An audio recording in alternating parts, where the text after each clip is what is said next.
Hello everyone, আসসালামু আলাইকুম। আমি গ্ল্যামার একাডেমি ঝুমু থেকে ঝুম বলছি। কেমন আছো তোমরা সবাই? আশা করছি খুব ভালো আছো। আজকে তোমাদের সাথে একদমই হেভি গ্লিটারি একটা আই মেকআপ শেয়ার করব।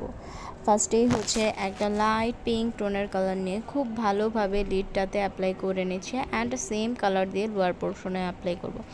আমি বলবো যারা হচ্ছে মানে কি বলবো, নতুন নতুন এই টাইপের মেকআপগুলো করো তাদের জন্য হচ্ছে সেম কালারটাই যেটাই ইউজ করছো আপার লিডে সেটাই হচ্ছে লোয়ার পোর্শনে অ্যাপ্লাই করবে।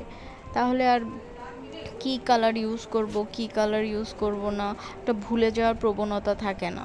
অ্যান্ড দেন হচ্ছে ক্রিজটা খুব ভালোভাবে আমি কেটে নিয়েছি, অ্যাকচুয়ালি হাফের চেয়ে একটু বেশিই আমি কেটেছি।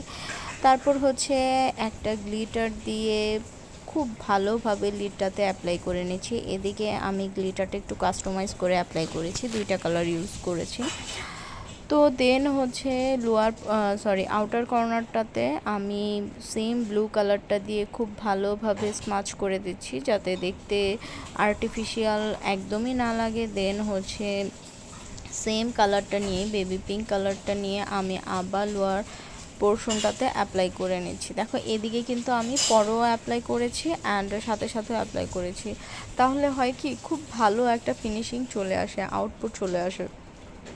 অ্যান্ড দেন হচ্ছে আমি কাজল অ্যাপ্লাই করছি। ছোট একটা ব্রাশ নিয়ে হচ্ছে আমি লোয়ার পোর্শনে অ্যান্ড আপার লিডে দুইটাতেই হচ্ছে অ্যাপ্লাই করছি। অ্যান্ড দেন হচ্ছে ব্লু কালার নিয়ে কাজলটা একটু স্মাচ করে দিচ্ছি অ্যান্ড ব্রাবোনটা অ্যান্ড ইনার কর্নারটা আমি হাইলাইট করে নিয়েছি। দেন হচ্ছে আমি ল্যাশটা কমপ্লিট করছি।